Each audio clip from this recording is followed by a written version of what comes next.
জবানটা থাকতে আল্লাহর কাছে গুনাহ মাফ চাওয়ার দরকার আছে না নাই? জবানটা থাকতে আমার আল্লাহর জিকিরের প্রয়োজন আছে না নাই? একদিন তো আমার পা অচল হয়ে যাইব, এই অচল হওয়ার আগে আজানটা শোনার সাথে সাথে আসসালাতু খায়রুম মিনান নাওম,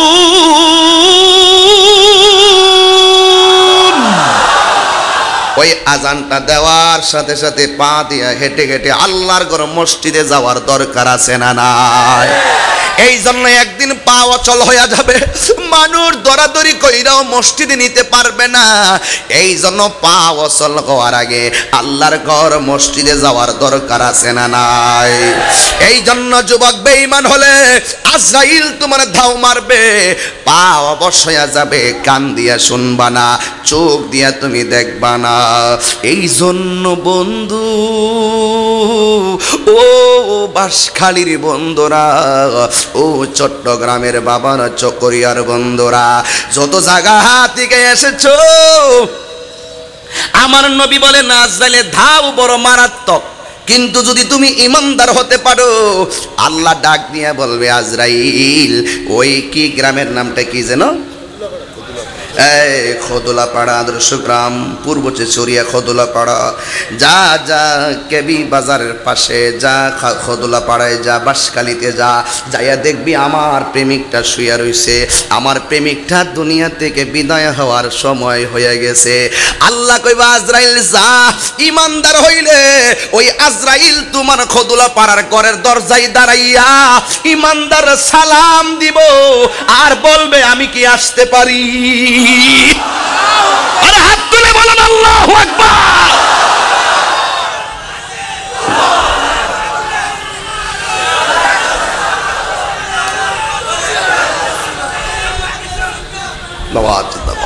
আল্লাহু আকবার বলেন।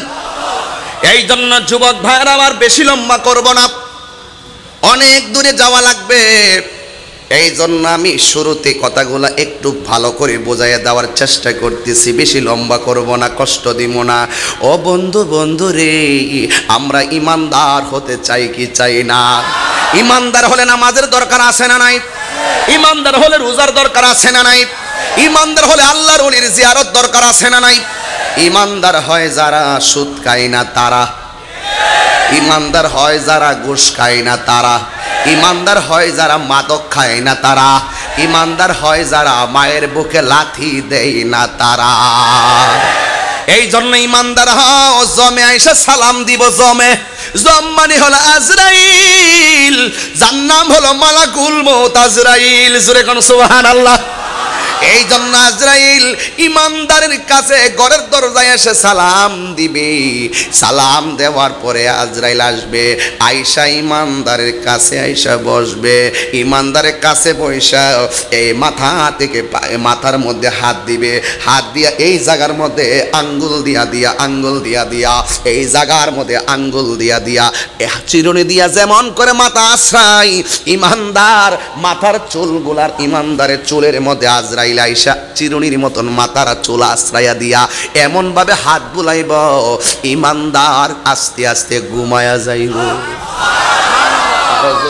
সুবহানাল্লাহ। এমন ভাবে যখন আঙ্গুল দিয়া যখন এইভাবে আশ্রানো দিবে, ইমানদার ঘুম ঘুম ভাব আসবে রে বাবা। এমন জীবন তাহিরির নসিব হইবনি, এমন জীবন বাঁশখালীর মানুষের নসিব হইবনি। আজরাইল আমরারে সালাম দিবনি।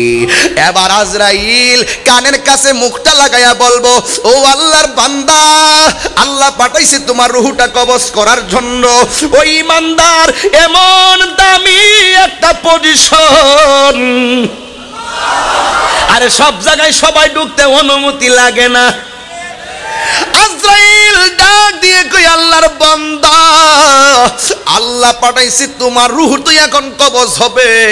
ইমানদার কইব, আজরাইল আর দেরি কইরো না, দুনিয়া আমরার ভালো লাগে না, আমরা রূহটা তাড়াতাড়ি লইয়া যাও, আমার মদিনাওয়ালার সঙ্গে দিদারের জন্য মনটা পাগল পাগল হয়ে রয়েছে।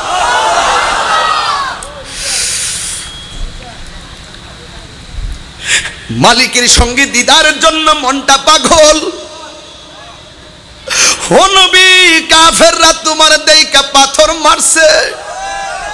ও নবী, কাফেররা তোমার নামাজের সেজদায় তোমার পিঠের মধ্যেই উটির নারী বুড়ি চাপায়া দিছে। ও নবী, কাফেররা তোমার মক্কা থেকে মদিনায় পাঠাইয়া দিছে। আমরা বাঁশখালীর মানুষ যদি তোমারে পাইতাম,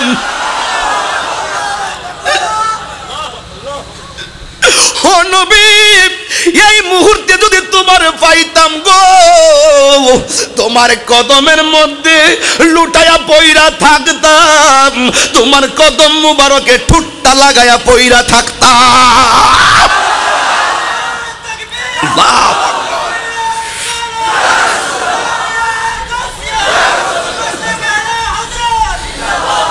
জন্ম আমার নবীর যুগে হলে কেমন হতো, জন্ম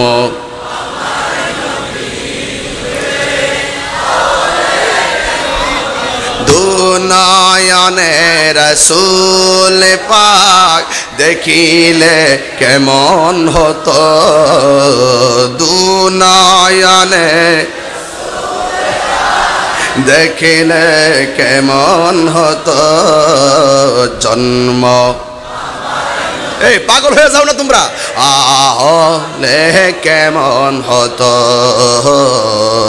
জন্ম আমার নবীর যুগে,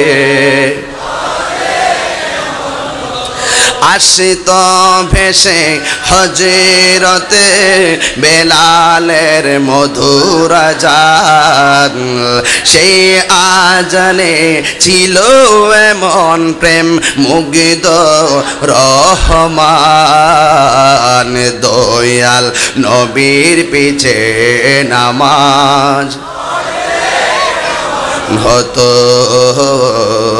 দয়াল নবীর পিছে নামাজ, দুনয়নে রাসূল পাক দেখিলে, হাত তুলবা না, হাত তুলতে না সবাই, দুনয়নে রাসূল পাক জন্ম আমার নবীর যুগে, ও জন্ম আমার নবীর যুগে। জোরে জোরে কি আল্লাহু আকবার বলবেন না? আরে বাবা, দিলটা খুইলা বলো ইয়া রাসূলুল্লাহ, আর জবান খুলে বলো ইয়া রাসূলুল্লাহ। এই বাঁশখালীর মানুষ, ও চট্টগ্রামের মানুষ, আজকে ইংরেজি কয় তারিখ? 10 তারিখ। ইংরেজির 10ই অক্টোবর 2021 সালে যেই কথাগুলো বলতেছি, এমন হতে পারে 2022 সালের এই অক্টোবরের 10 তারিখে এই মাহফিল কাহারও ভাগ্যে নাও থাকতে পারে। এই জন্য কে কোন দিন চলে যাব জানি না, নিঃশ্বাসের কোনো বিশ্বাস নাই। এ যুবক, ইমানদারের মাথার চুলগুলো আশ্রয় দিবি আজরাইল, ডাক দিয়া বলবে তোমার রুহটা নিতেছি। আজরাইল বলবে আর দুনিয়া সিজনুল মুমিনিন, দুনিয়াটা হলো মুমিনদের জন্য জেলখানা, এই দুনিয়ার ভালো লাগে না গো, তাড়াতাড়ি রুহটা লইয়া যাও। আমার মনিবের সঙ্গে আমার দিদারের জন্য মনটা 24 ঘন্টা পাগল পাগল হইয়া রইছে।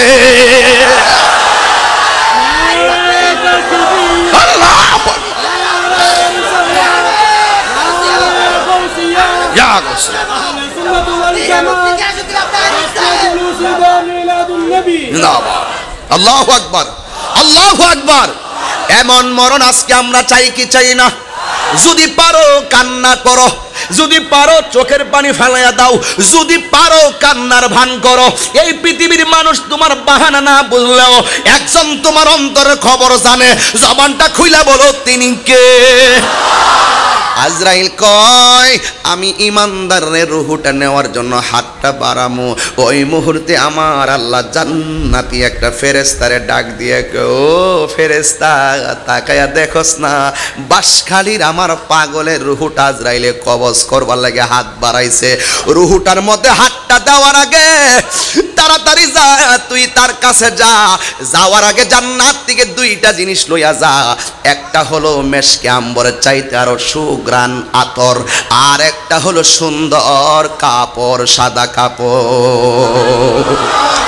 যা ও আল্লাহ, কাপড় নিয়ে কি করব আর আতর নিয়ে কি করব?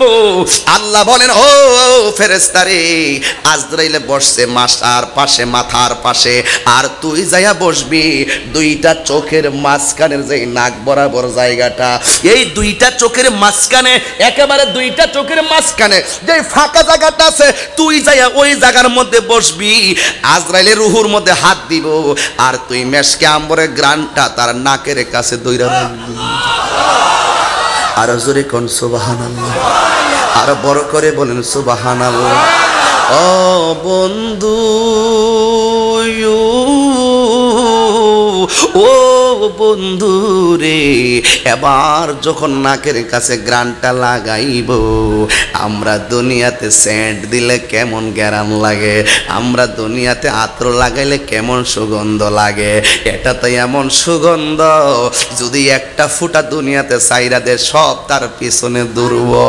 এমন একটা গ্রান নাকের কাছে যখন লাগাইব, ইমানদার গ্রানের সাথে সাথে ঘুমের ঘরে বিভোর হইয়া যাবে। মায়ের স্তন থেকে সন্তান দুধ পান কইরা ঘুমায়া যায়, সন্তান টের পায় না গো। ইমানদার আজরাইলের রূহ নেওয়ার সময় ইমানদার জান্নাতি গ্রান নাকের মধ্যে লাগাইতে লাগাইতে ঘুমায়া যাইব। এই ফাঁকি দিয়া আসল কামটা আজরাইলে কইরা ফালাইব, যারা পরিমাণ টের পাবে না।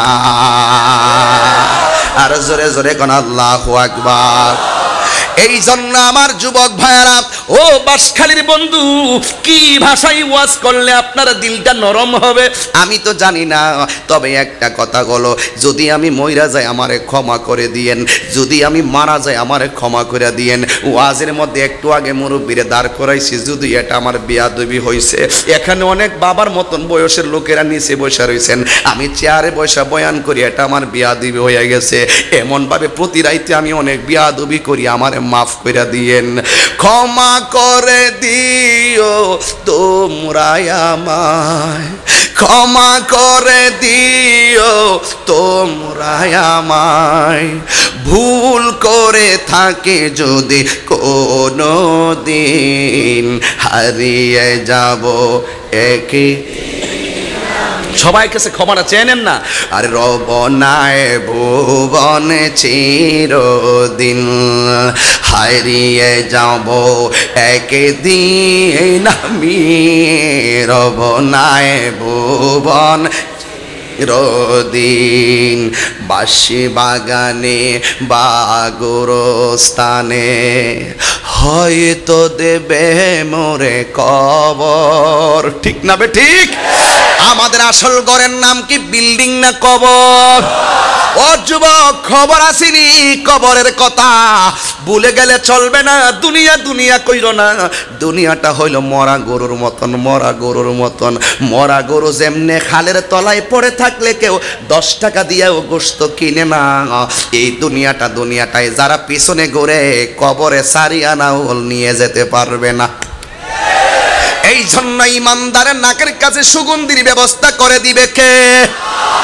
এ বন্ধু, এমন সুগন্ধি ইমানদার ঘুমায়া যাবে, আর ভিতর থেকে রুহুটারে আজরাইলে যখন নিয়ে যাবে, ইমানদার যারা পরিমাণ টের পাবে না। এবার ওই রুহুটারে জান্নাতের ফেরেশতাটারে আল্লাহ ডাক দিয়ে কইব, ও ফেরেশতা, আজরাইলের রুহু নিছে, বাকি কাজটা তুই কর। ও আল্লাহ, আমি আবার কি করব? কয় তোর হাতে কি? কয় জান্নাতের একটা সাদা কাপড়। কয় কাপড় দিয়ে আমি কি করব? কয় দুনিয়ার ভাইয়ের নামটা কি? কফিল উদ্দিন ভাইয়ের নাম ইব্রাহিম খলিল। এই যে দেখেন, আমরা এই দুইজন যদি মারা যাই অথবা যদি আমি মারা যাই, আমার বডিটারে বাইন্ডিং করার জন্য বাজার থেকে কাফনের কাপড় আনবে, আর আমার আল্লাহ ইমানদারের রুহটারে বাইন্ডিং করার জন্য জান্নাতি কাপড় পাঠাইয়া দিবি। আরে আতর লুবান কিন্নানে, আতর কিন্নানে, সুরমা কিন্নানে, নকল বডির মধ্যে লাগায়া দেওয়ার জন্য আল্লাহ কই তুই ইমানদার হইয়া যাও, তোর যাবতীয় সুগন্ধির ব্যবস্থা আমি আল্লাহ কুদরতি হাতেই করে দিব। আল্লাহু আকবার বলে, আল্লাহু আকবার।